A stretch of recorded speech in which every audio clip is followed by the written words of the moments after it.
The cargo hold of the freight ship Endurance smelled like fear and broken dreams. Alex Turner walked between the crates, checking the manifest one more time. Each container held something precious stolen from Earth. Rare metals, quantum processors, genetic samples, and worst of all, people. Young human scientists who would never see home again. The galaxy had rules, and humans were at the bottom. The Dominion Council made sure everyone knew their place. 12 ancient alien species controlled everything, and newer races like humanity existed only to serve them. It had been this way for 3,000 years, long before humans even learned to make fire. Alex had been running tribute missions for 5 years now. Every month his ship carried Earth's wealth to distant worlds where alien masters waited with cold eyes and cruel smiles. The pay was decent, but the cost to his soul grew heavier with each trip. Today, S destination was Korthax, an industrial nightmare of a planet where the air tasted like metal and the sky glowed orange from endless factories. The Korthaxians were reptilian creatures with sharp teeth and sharper business practices. They loved to remind humans how worthless they were. As the Endurance entered Korthax's atmosphere, Alex watched through the viewport. Massive mining operations scarred the planet's surface like infected wounds. Smoke poured from countless chimneys, and transport ships moved like insects between the facilities. This world existed only to feed the Dominion's endless hunger for resources. The landing was rough. Korthaxian ports didn't waste money on smooth approaches for tribute ships. Alex felt his teeth rattle as the vessel touched down with a bone-jarring thud. Outside, he could see alien workers moving with mechanical precision, unloading cargo from dozens of ships just like his. The cargo bay doors opened with a hiss, and immediately the planet's toxic air flooded in. Alex put on his breathing mask and walked down the ramp. Waiting for him was Overseer Brath, a 7-foot-tall Korthaxian with scales like black armor and eyes like yellow fire. "Human Captain," Brath said, his voice like grinding metal. "You are late by 3 standard minutes. The Dominion expects punctuality from its servants." Alex bit back his first response. Arguing with a Dominion overseer was a quick way to end up in the labor camps. "Transport delays at the last checkpoint, sir. Won't happen again." Brath made a sound that might have been laughter. "Of course it won't. Your species learns quickly when properly motivated." He gestured toward the cargo. "Unload everything. The tribute must be processed immediately." Alex's crew began moving the containers, working under the watchful eyes of Korthaxian guards. Each alien carried a shock weapon that could drop a human in seconds. Alex had seen them used before, and the memory still made him sick. The worst part came when they reached the personnel containers. These held 20 young humans, all brilliant scientists and engineers. They had been selected from Earth's best universities to serve the Dominion for the rest of their lives. The official term was cultural exchange, but everyone knew the truth. As the containers opened, Alex saw their faces, fear, confusion, and desperate hope that this was all some terrible mistake. One girl, barely 20 years old, looked at Alex with pleading eyes. "Please," she whispered. "I just graduated from medical school. My family thinks I'm coming back in 2 years. Please tell them what happened to me." Before Alex could respond, a Korthaxian guard struck her with his shock weapon. She collapsed, her body shaking uncontrollably. The other humans scrambled backward, in terror. "Silence," the guard hissed. "Tribute specimens do not speak without permission." Alex felt something snap inside his chest. He took a step forward, but Brath moved faster than seemed possible. The overseer's clawed hand grabbed Alex by the throat and lifted him off the ground. "Did the human captain just move toward one of my guards?" Brath asked, tilting his head like a curious predator.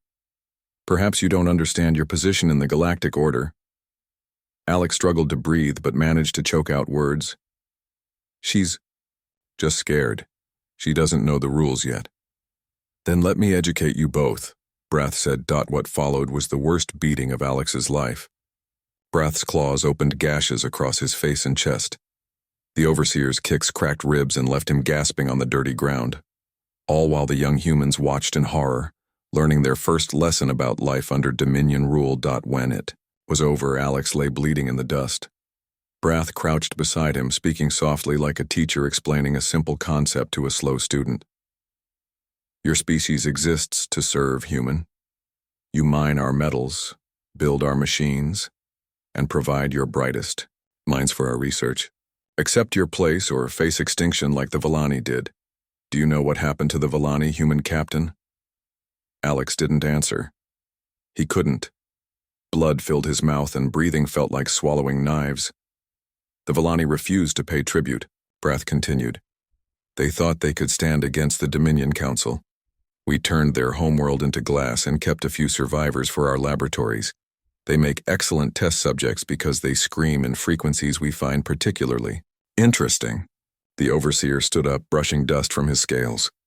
Load the new specimens onto the processing transports, and someone clean up this mess before the blood stains the landing pad. Alex lay there for what felt like hours, watching through swollen eyes as the young humans were loaded onto vehicles that would take them to fates worse than death. The girl who had pleaded with him was unconscious, carried like a piece of cargo. When his crew finally helped him back to the ship, Alex could barely walk. Every breath was agony, and his vision kept blurring. But something new burned inside him, hotter than his physical pain. It was rage, pure and simple, fed by years of humiliation and the sight of innocence being destroyed for alien amusement. During the long journey back to Earth, Alex stared out at the stars and made a decision that would change everything. He opened a secure communication channel and began sending messages to other tribute ship captains, to colonial leaders, to anyone who would listen. The message was simple. How much more can we take? By the time the Endurance reached Earth's orbit, Alex had received over 300 responses. The answer was always the same: no more. They couldn't take any more. The tribute system had worked for 3 millennia because every species eventually accepted their place in the cosmic order. But the Dominion had made one critical mistake. They had never encountered a species like humanity before, one that grew stronger when pushed to the breaking point. Alex Turner had delivered his last tribute shipment. What came next would shake the galaxy to its foundations. The emergency session of the Human Colonial Assembly had been called at midnight, but Maria Santos hadn't slept in 3 days anyway. As president of the United Earth Colonies, she had seen the intelligence reports that kept flooding in from across human space. The Dominion Council was making new demands that would destroy humanity completely. The assembly hall buzzed with worried conversations in dozens of languages. Representatives from Mars, Europa, the Alpha Centauri colonies, and 50 other human settlements had traveled here in secret. If the Dominion discovered this meeting, it would mean immediate punishment for everyone involved. Maria stood at the podium, looking out at faces filled with fear and anger. These were the elected leaders of 3 billion humans scattered across the galaxy. Tonight they would make the most important decision in human history. The message arrived yesterday from Dominion Central Command, she began, her voice carrying clearly through the silent hall. They want 10 million more human workers within 6 months. They also demand that we surrender 70% of our artificial intelligence research, including all quantum computing advances. Angry voices erupted from the crowd. Representative Kim from the mining colonies of Kepler 442 jumped to his feet. That's impossible. We don't have 10 million people to spare, and our AI research is the only thing keeping our colonies alive. The alternative, Maria continued, raising her voice over the shouting, is what they call corrective action. We all know what that means. The hall fell silent again. Everyone had heard whispers about species that defied the Dominion. None of those species existed anymore. Dr. Robert Kim walked slowly to the front of the hall. The xenobiologist looked like he had aged 20 years in the past month. His hand shook as he activated the holographic display, showing images that made several representatives gasp in horror. I escaped from a Dominion research facility 2 weeks ago, he said quietly. I was part of a group of human scientists forced to work on biological weapons. What I discovered there changes everything we thought we knew about the tribute system. The first image showed a massive laboratory complex filled with creatures from dozens of different species. Beings that looked like living crystals worked, alongside insect-like aliens and creatures made of pure energy. All wore the same expression of hopeless desperation. Every species that pays tribute sends their best and brightest to these facilities, Robert explained. We thought they were being used as workers or researchers. The truth is much worse. They're being studied, dissected, and analyzed. The Dominion isn't just exploiting us, they're preparing to eliminate us. The next images were medical charts and biological schematics. Even the non-scientists in the audience could understand what they were looking at. Detailed plans for species-specific bioweapons, environmental poisons designed to target human physiology, and genetic viruses that would sterilize entire populations. Humanity's file is nearly complete, Robert continued, his voice breaking.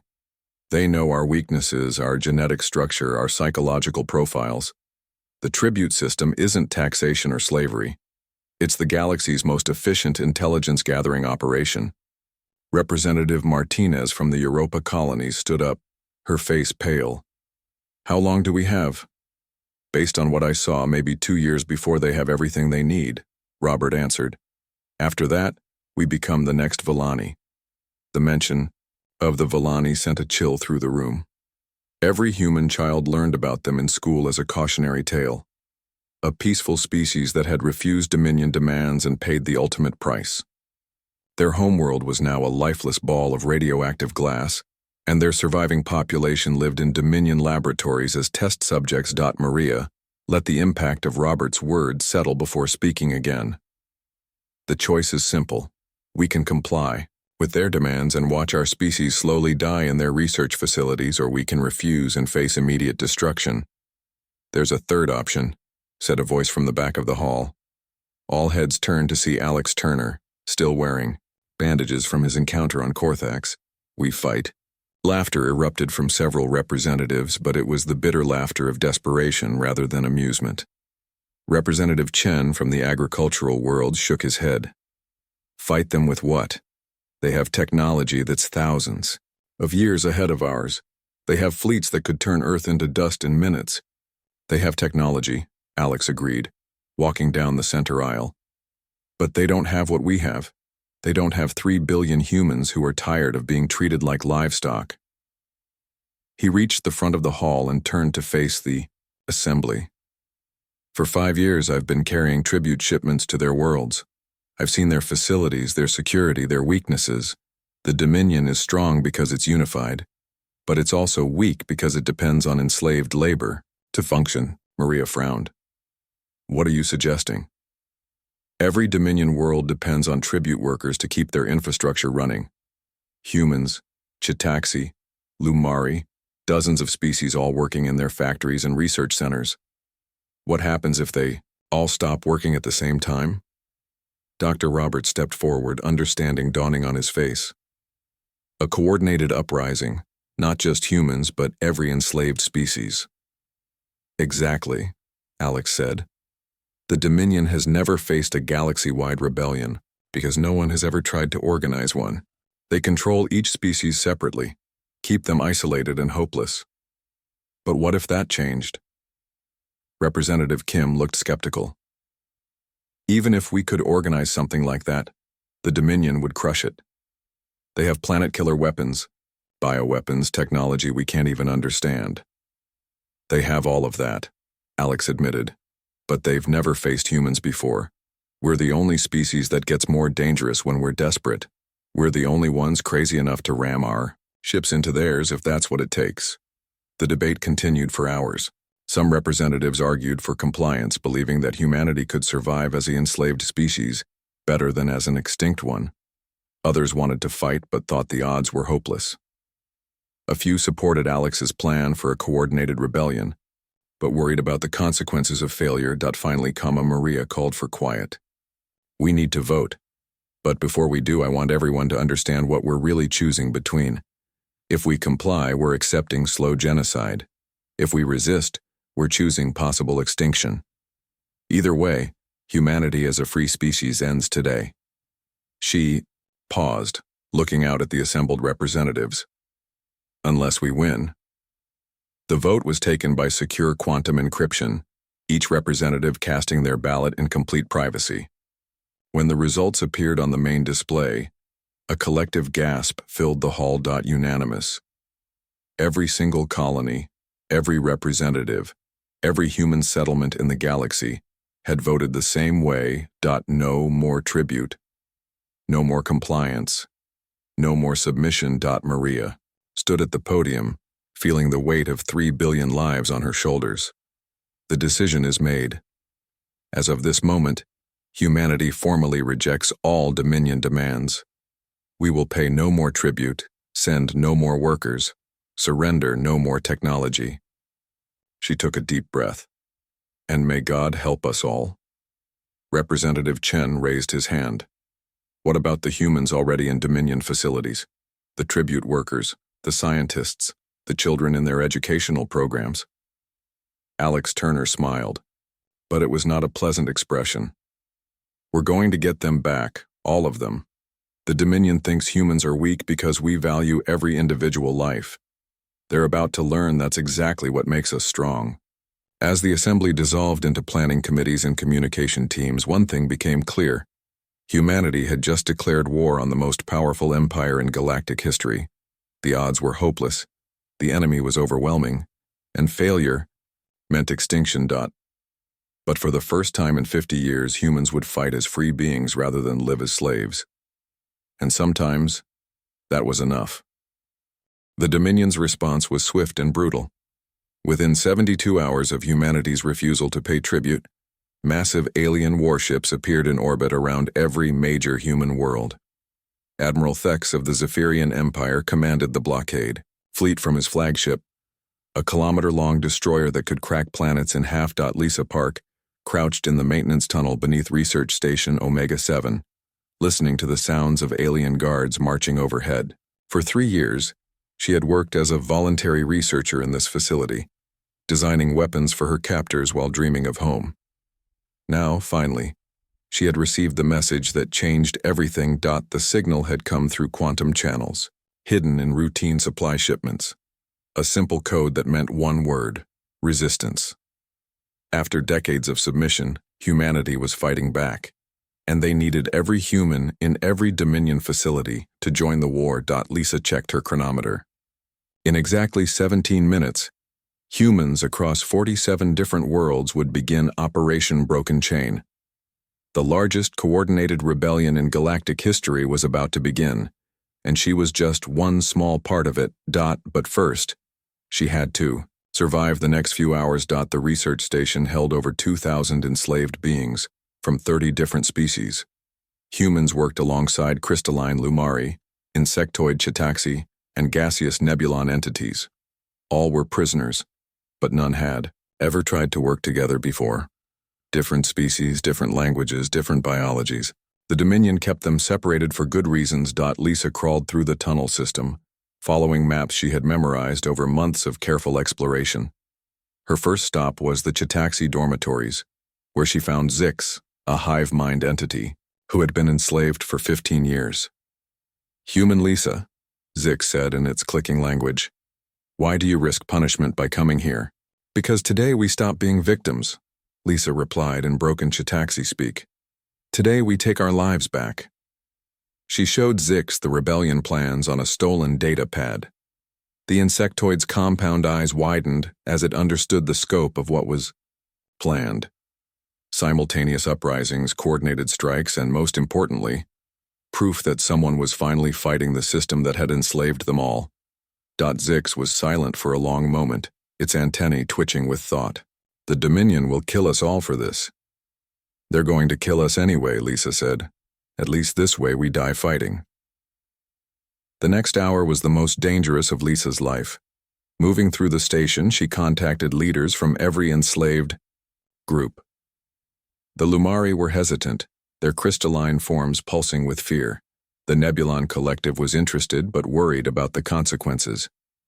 The various humanoid species were torn between hope and terror. But slowly, carefully, Lisa built a coalition of the desperate. These beings had nothing left to lose, and that made them incredibly dangerous. At exactly 0300 station time, the rebellion began. Lisa. Quote, S team struck the security center first. Years of working in the facility had taught them every weakness in the Dominion systems. Human adaptability, combined with Chitaxi hive mind coordination and Lumari technological intuition, proved devastatingly effective. The alien guards never expected an uprising. For 3,000 years, the tribute system had worked perfectly. Enslaved species accepted their fate and served without question. The idea that different species might work together was literally unthinkable to the Dominion mindset. As alarms blared throughout the station, Lisa led a mixed group of rebels through the central corridors. They moved with desperate efficiency, freeing prisoners and seizing weapons. The Dominion guards were better equipped and trained, but they were vastly outnumbered and completely unprepared. The real breakthrough came when they reached the communications center. Lisa's technical skills, learned through years of forced research, allowed her to tap into the Dominion's military networks. What she discovered made her heart race with excitement. The rebellion wasn't just succeeding on Research Station Omega-7. Reports were flooding in from dozens of worlds. Mining facilities on Korthax were in flames. Manufacturing plants on Zephyr Prime had stopped production. Even the high-security research installations on the Dominion core worlds were reporting uprisings. For the first time in galactic history, the enslaved were fighting back in unison. But the most important message came from a familiar voice. Alex Turner's face appeared on the stolen communication channel, speaking from the bridge of a captured Dominion warship. This is Commander Turner to all human resistance cells, he said, his voice carrying across the galaxy. The blockade around Earth has been broken. Repeat, Earth is free. We've captured 17 Dominion vessels and are moving to support uprisings throughout human space. Hold your positions. Help is coming. Lisa felt tears streaming down her face. After 3 years of captivity, after watching friends die in alien laboratories, after believing she would never see home again, there was finally hope. The battle for Research Station Omega-7 lasted 18 hours. The rebels fought with improvised weapons and desperate courage against professional soldiers with advanced technology. The casualties were horrible, but the outcome was never in doubt. Beings who had been enslaved for decades fought like demons when given the chance for freedom. When the station finally fell, Lisa stood in the central command center surrounded by beings from 30 different species. They had won, but the victory felt strange and fragile. None of them really knew what came next. The answer came from an unexpected source. A Lumari named Crystal Song, who had been enslaved for over 20 years, spoke in the musical tones of its species. The humans showed us something we had forgotten, it said. That freedom is worth any price. We cannot go back to our old worlds. The Dominion will hunt us forever, but we can build something new. Zix clicked agreement. The hive mind concurs. We are no longer separate species enslaved by the Dominion. We are allies in resistance. As reports continued to come in from across the galaxy, a pattern became clear. The rebellion was spreading far beyond its original scope. Species that had been enslaved for centuries were joining the fight. The Chitaxi homeworld had declared independence. 3 Lumari colony systems had formed a defensive alliance. Even the mysterious Nebulon Collective was mobilizing for war. Lisa opened a communication channel to Earth, her hands shaking as she prepared to speak to the human leadership. She had been away for 3 years, but she was no longer the same person who had been taken from her university laboratory. This is Commander Park at Liberated Research Station Omega-7, she said, surprised by how different her own voice sounded. We have freed over 2,000 beings and captured advanced Dominion technology. Request instructions for next phase of operations. The response came from President Santos herself. Commander Park, you and every other human who participated in Operation Broken Chain have given us the greatest gift possible. You've proven that the Dominion isn't invincible. Continue coordinating with our new allies and prepare for full-scale war. Lisa looked around the command center at beings from dozens of species, all working together to plan their next moves. The Dominion had created this situation by enslaving so many different peoples. Their greatest strength, using forced labor from conquered species, had become their fatal weakness. The galaxy was at war, but for the first time in 3 millennia, it was a fair fight. The Dominion had technology and resources, but the rebellion had something more powerful. The fury of the enslaved demanding their freedom. And leading that fury were humans who had finally said no more, and meant it. The tribute system that had lasted for 3,000 years was ending, and its death throes would shake the stars themselves. Admiral Thex, commanding the Dominion response fleet, sent an urgent message to the council chambers. His report was brief but terrifying. The humans are not behaving according to established psychological profiles. They appear to prefer death to subjugation. Recommend immediate escalation to total war protocols. The galaxy burned brighter than it had in millennia, and at the center of that fire stood humanity, small and stubborn and absolutely refusing to surrender. The Dominion Council Chamber had stood for 3,000 years, carved from a single mountain on the fortress world of Eternal Throne. Inside its ancient walls, the 12 species that ruled the galaxy gathered in emergency session for only the third time in their recorded history. Council leader Nexar floated in his containment field, the ancient being's gaseous form shifting with rage and disbelief. Around the circular chamber, representatives of the other 11 Dominion species displayed their own versions of shock and fury. Explain to me.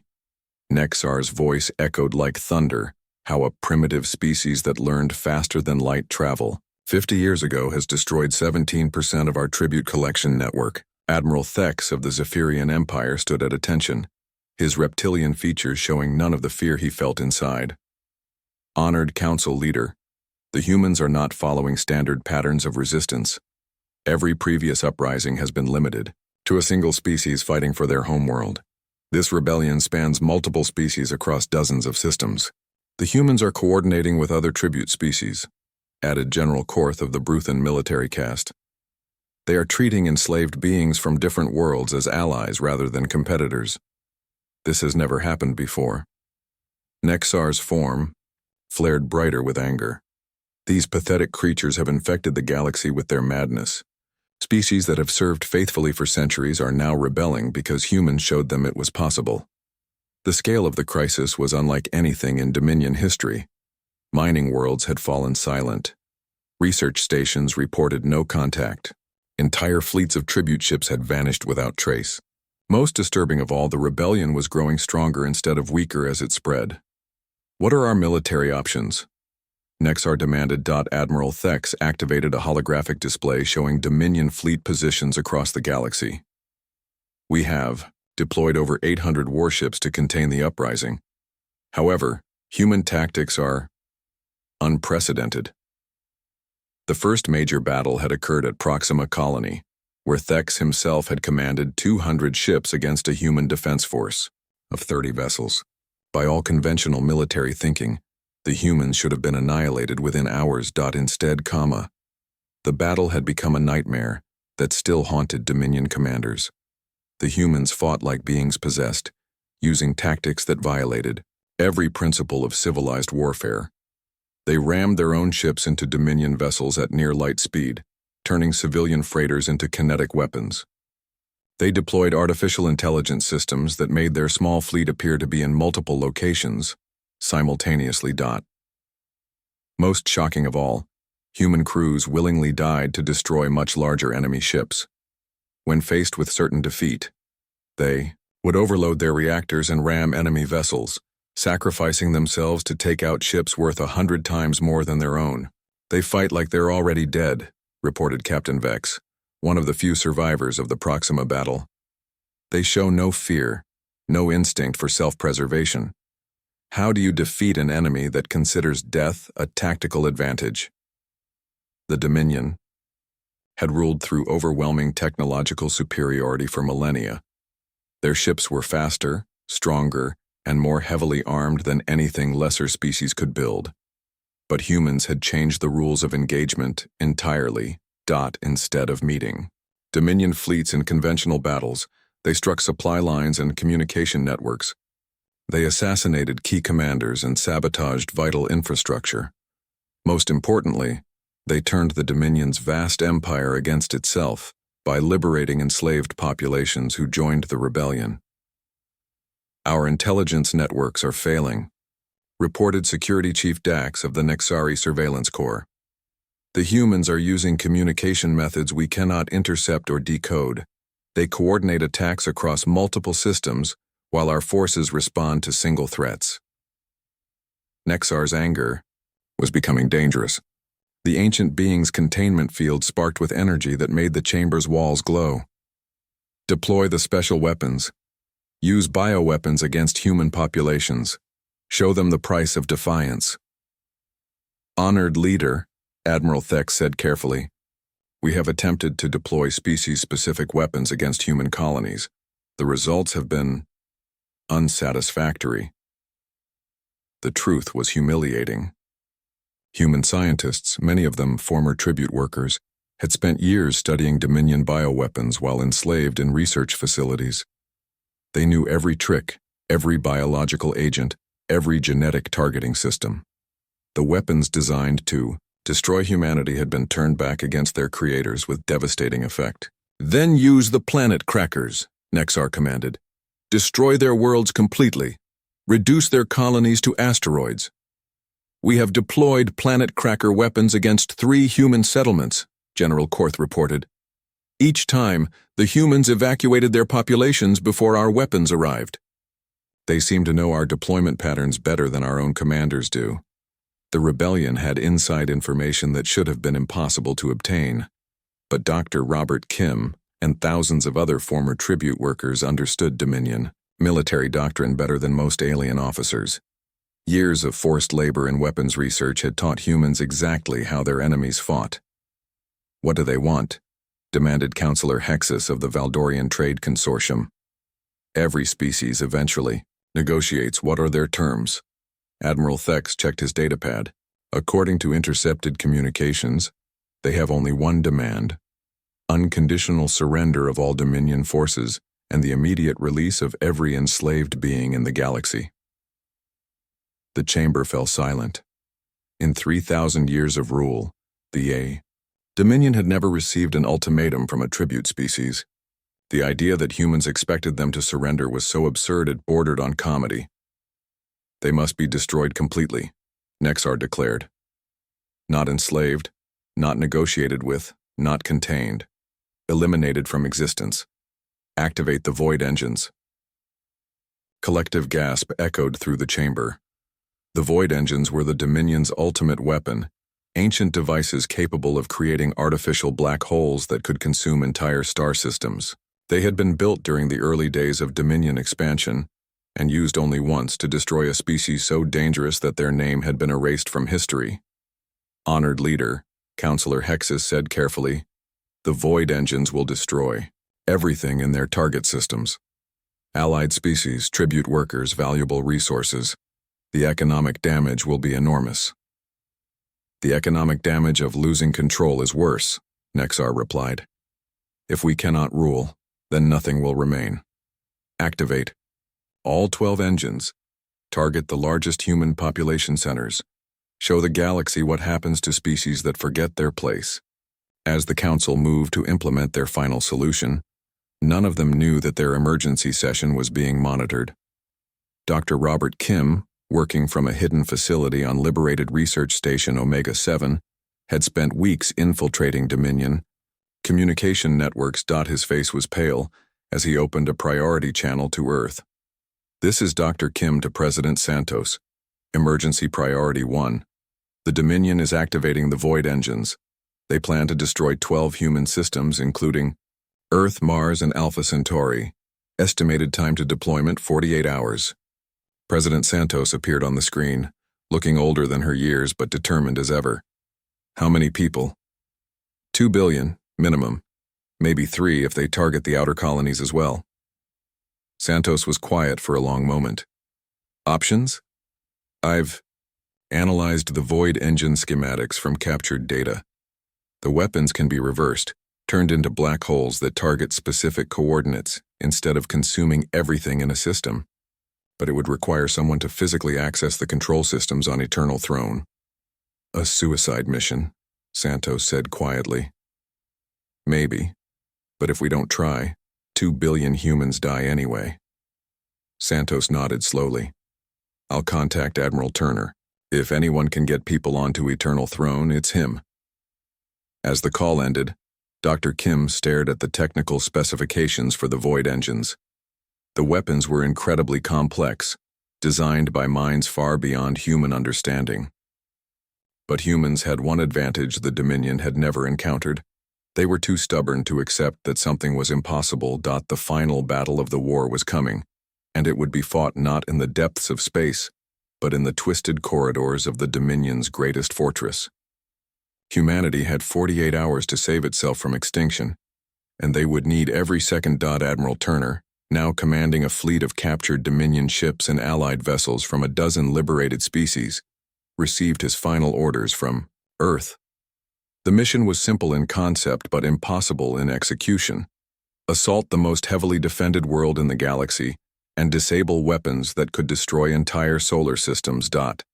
As he prepared his forces for what might be humanity's last battle, Turner remembered the words of a human philosopher from centuries past. The definition of impossible is just something nobody has tried yet. The galaxy would soon learn that humans specialized in attempting the impossible, especially when the alternative was extinction. Eternal Throne burned like a dying star against the black of space, its surface covered with defense platforms that had never failed in 3,000 years of Dominion rule. Alex Turner stood on the bridge of the captured battleship Revolution, watching his suicide fleet prepare for the impossible assault. 200 ships from a dozen different species surrounded the fortress world, all of them liberated vessels crewed by former slaves who had nothing left to lose. Humans worked alongside Chitaxi warriors, Lumari technicians, and Nebulon collectives, united by their hatred of the system that had enslaved them all. Final status report. Alex commanded. Lisa Park, now his tactical officer, checked her displays. Dr. Kim's infiltration team is in position. They've identified the Void Engine Control Center, but it's buried 3 kilometers under the council chambers. The only access is through the main fortress. Time remaining? 17 hours before the weapons reach minimum safe activation distance from Dominion worlds. Alex nodded. The plan was insane, but it was their only chance. Half the fleet would engage the orbital defenses while assault teams fought through the fortress to reach the weapon controls. If they succeeded, they could turn the Dominion's ultimate weapons against the oppressors. If they failed, 3 billion humans would die. All ships, this is Turner. In a few minutes, we're going to do something that's never been attempted before. We're going to assault the most heavily defended world in galactic history with a fleet of stolen ships and liberated slaves. He paused, looking out at the fortress world that had ruled the galaxy for millennia. The odds are hopeless. The enemy is overwhelming, and most of us won't live to see the outcome. Any questions? The communication channels remained silent. These beings had all faced impossible odds before and survived. Today would be no different. To begin, the assault. What followed was the most violent space battle in recorded galactic history. Eternal Throne's defense platforms opened fire with weapons that could vaporize entire fleets, but the rebel ships scattered in patterns no Dominion tactical computer could predict.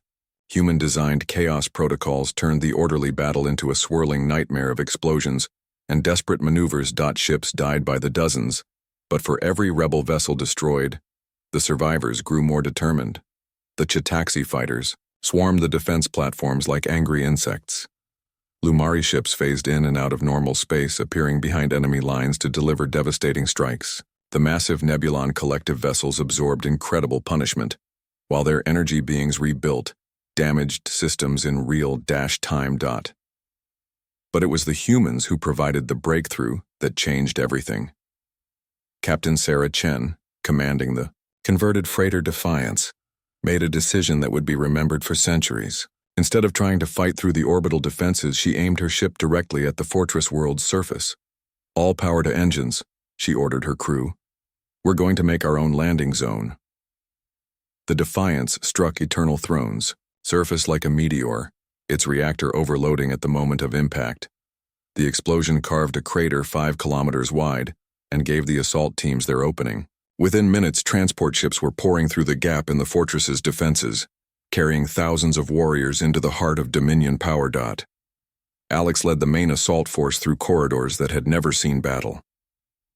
The fortress was a maze of ancient architecture and advanced technology, built by beings who had ruled the galaxy before humans learned to make tools.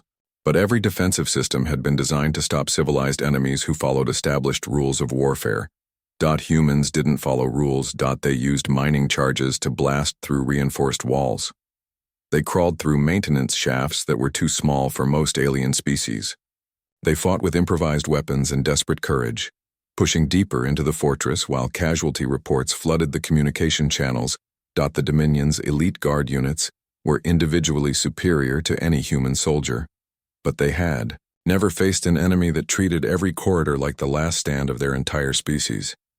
Humans fought like beings possessed, and their ferocity spread to their alien allies. The careful order of the fortress dissolved into brutal close-quarters combat. Dr. Robert Kim's technical team reached the Void Engine Control Center first, but what they found there stopped them cold. The chamber was enormous, filled with machinery that bent space and time around itself. At the center stood the control interface, a crystalline structure that pulsed with energy that hurt to look at directly. "It's beautiful and terrible," whispered Kim's assistant, a young engineer named Tom who had been enslaved for 2 years. "How do we even begin to understand something like this?" Kim studied the readings on his instruments. "We don't need to understand it completely. We just need to reverse the targeting parameters."